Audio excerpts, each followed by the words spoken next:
Guys, বাবু মামনির marriage anniversary উপলক্ষে আজকেও এসছে আমাদের বাড়িতে হাঁস, দুটো হাঁস। অনেক খোঁজাখুঁজি করে অনেক চেষ্টা করে হাঁস দুটোকে নিয়ে এসছি।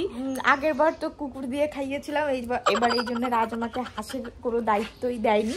আর একটু হলে ও তো বাড়িতে ছিল না, আর একটু হলে নিয়েই যাচ্ছিল, তারপরে মামনি তাড়িয়ে ভাড়িয়ে দরজা ফরজা দিয়ে দিয়েছে। আজকে তো সেই কেস খেতাম যদি কিছু হয়ে যেত, কুত্তায় নিয়ে যেত। আগের দিনের মতনই রাজবাবু বলছে ও কাটবে। ওই যে দেখতে পাচ্ছেন দুটো হাঁস গাইস, ছোট ছোট 300 টাকা করে নিল এই হাঁস। ঠকে গেছি আমার মনে হচ্ছে, তাই না? ছোট না, জানি না, হাঁস সম্বন্ধে আমার কোনো আইডিয়া নেই। 1 কেজি হবে তো মিলে, মনে হয় না 1 কেজি হবে। কাটলেই বোঝা যাবে। অনেক সময় এরকম হয় উপর দিয়ে বোঝা যায় না, কিন্তু ভেতরে অনেকটা মাংস থাকে। মানে অনেক সময় এরকম হয় যে বোঝা যায় না, কিন্তু ভেতরে অনেকটা মাংস থাকে। দেখা যাক, কাটার পরেই বোঝা যাবে যে কতটা কি হয়।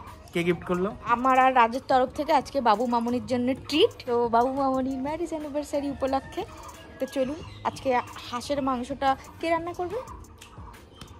হ্যাঁ, কে কিনেছে একটা সুন্দর দেখাচ্ছি আপনাদের একটু পরে। ম্যাঙ্গো ফ্লেভার এটা। চুপ। তো অনেকদিন ধরে রয়েস ব্লগে কোনো ভিডিও আসছিল না, তো এখন থেকে খাবার রিলেটেড যত ভিডিও আছে সব রয়েস ব্লগে যাবে, আর নর্মাল ব্লগগুলো আমাদের ঋতুরাজ ব্লগসে যাবে, ঠিক আছে? তো চলুন, সকাল সকাল পাপ করাবি আমাকে দিয়ে। তো এখন এর স্কিন থেকে এর উড়ানটাকে ছেটে ফেলা হবে। তো এখন গরম জলের মধ্যে দেয়া হয়েছে এটাকে। এর উপরের যে কি বলে ওইগুলোকে, পশমগুলো, হ্যাঁ পাখনাগুলো, সেগুলো গরম জল দিয়ে কত সুন্দর উঠে যায়, দেখেছো? হ্যাঁ, আমি বলেছিলাম কি এত ঝামেলা না করে আমাদের এখানে আছে, মানে 100 টাকা দিলে এগুলো সব তুলে দেয়, কিন্তু উনি বলেছেন উনি বাড়িতে বসেই করবেন। করো এবার। খালি 100 টাকা দিয়ে লাভ আছে গাইস? বলুন, এ করা কোনো ব্যাপার? কোনো ব্যাপার? আগের বারের মতো কুত্তায় নিয়ে গেছিল, সেই জন্য। আগের বার কুত্তায় নিয়ে গেছিল ওর জন্য, ঠিক আছে? মানে এখানে ওকে পাহারা দিতে রেখে গেছি, একটা ছুলে ফেলেছি সুন্দর করে। এবার না আমি কি একটা কাজে গেছি বাইরে, বাড়িতে ঢুকে দেখি চিল্লাচ্ছে, এই হাঁস হাঁস হাঁস হাঁস। আমি কি হাঁস? এসে বলে কোথায় হাঁস? বলে কুকুরে নিয়ে গেছে। তুমি কিছু বললে না? বলে আমাকে ভয়ই পেলো না, আমার সামনে থেকে নিয়ে চলে গেল। কতবার বলবা এই কথাগুলো, আর কত লোকরে জানানো বাকি আছে। এখন সবাই জেনে গেল। অনেকদিন বাদে গাইস রয়েস ব্লগে দিচ্ছি ভিডিও, অবশ্যই একটু সাপোর্ট করবেন। জানি অনেকদিন বাদে ভিডিও দিলে ভিউজ আসে না, তাও একটু সাপোর্ট করবেন, ওকে? এবার আশা করি ভিডিওগুলো তাড়াতাড়ি আসবে, একটু স্টেবল হচ্ছে আস্তে আস্তে। অনেকবারই বলেছি সেম কথা, তুমসে না হো পায়েগা।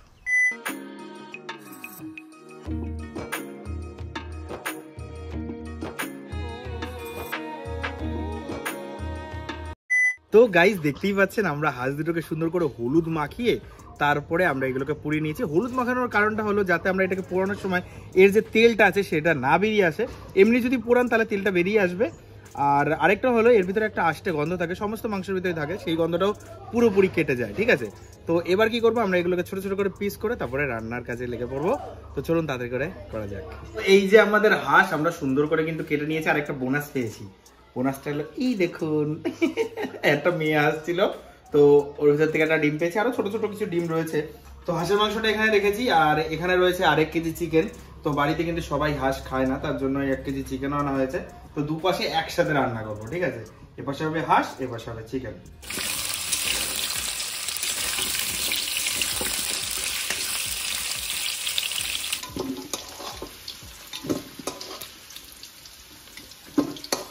তো এখানে দুটো কড়াই আমরা নিয়ে নিয়েছি। তো দুটো কড়াইতে এক পাশে হবে আমাদের চিকেন আর এক পাশে হাঁস।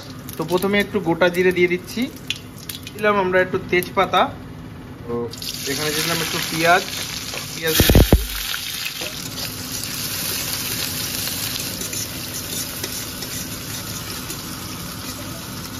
তো এবার আমরা ওয়েট করব যতক্ষণ না এগুলো গোল্ডেন ব্রাউন হচ্ছে, তারপরে আমরা আমাদের মশলাটা অ্যাড করব। আমরা গুঁড়ো গরম মশলা ইউজ করব না, তো গোটা কিছু গরম মশলা আমরা এখানে দিয়ে দেবো। এখন দিয়ে দিলে ভালো হয়, কারণ তেলের ভিতরে যখন এটা ফ্রাই হবে এর ফ্লেভারগুলো কিন্তু ছেড়ে দেবে। তো আমরা একদম সমানভাবে দুই দিকেই আমরা দিয়ে দেবো। বেশি দিও, যেটা হাঁসের মাংস। ও ঠিক আছে, নো প্রবলেম। তো আন্দাজ মতন আমরা নুন দিয়ে দিচ্ছি, এখন হালকা করে দিচ্ছি যাতে মশলাটা তাড়াতাড়ি ভাজা হয়ে যায়। পরে গিয়ে চেক করে দেখতে হবে যে কম হয়েছে না বেশি। তো হালকা একটু হলুদ অ্যাড করছি,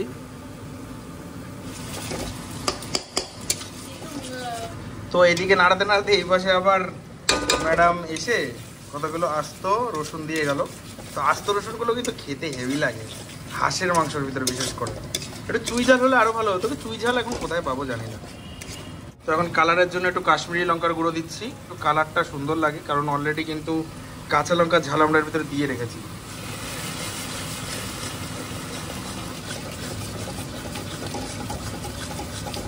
দেখুন গাইস কালারটা কত সুন্দর। গাইস আমাদের মশলা কিন্তু ফুল কষে গেছে, দেখতেই পাচ্ছেন তেল এখন ভেসে গেছে।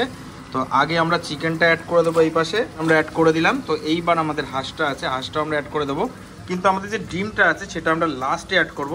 দেখতেই পাচ্ছেন নরম ডিম, দেখুন তুলতুলে ডিম, এটা দিলে এখনই ফেটে যেতে পারে, তো এটা পরে আমরা অ্যাড করব। তো হাঁসটাও আমরা এখানে অ্যাড করে দিচ্ছি।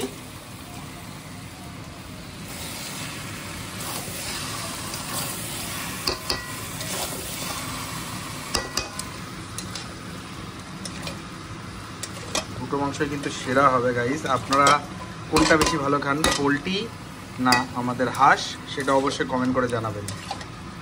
আমার কিন্তু হাঁস পোলট্রি দুটোই ভালো লাগে, হাঁসটা একটু বেশি ভালো লাগে বলতে পারি।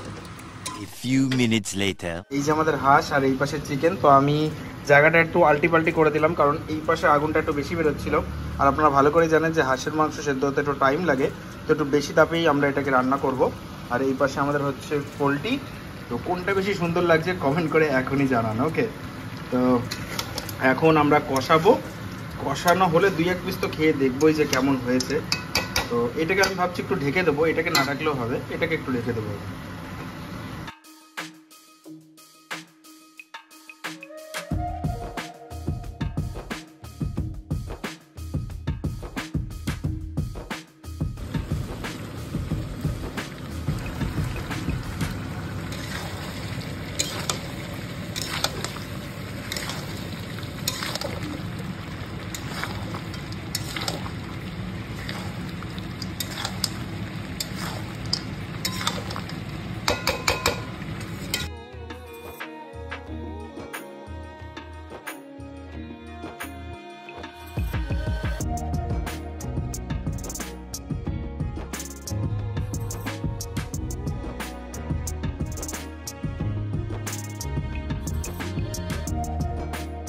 দুটো তরকারিতে কিন্তু আমরা ঝোল দিয়ে দিয়েছি, আর দেখতে পাচ্ছেন কালারটা কত সুন্দর এসছে।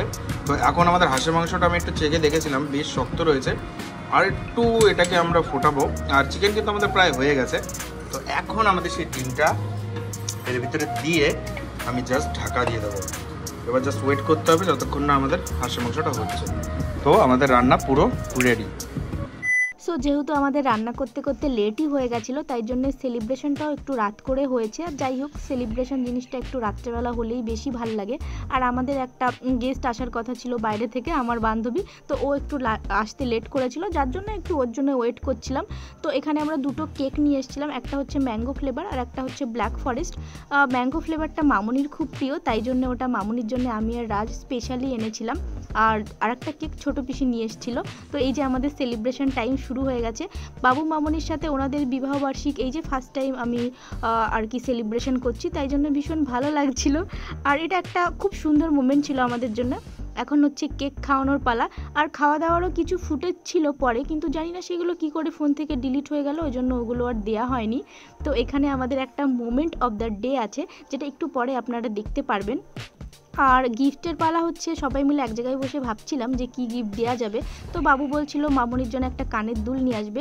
তো কানের দুল তো প্রচুরই আছে, আর মামনি যেহেতু ছোট ছোট জিনিসে ভীষণ খুশি হয়, মামনি কদিন ধরেই বলছিল ওনার নুপুর পরতে খুব ভাল লাগে, তাই জন্য আমি বললাম যে তাহলে চলো মামনিকে একটা নুপুরই দেওয়া যায়। তো মামনি তো এটা পেয়ে ভীষণ খুশি হয়েছিল। ওনার খুশির এই যে হচ্ছে আমাদের মোমেন্ট অফ দ্য ডে। তো ভিডিওটা যদি আপনাদের ভালো লাগে তাহলে অবশ্যই লাইক করবেন, শেয়ার করবেন, ভালো থাকবেন।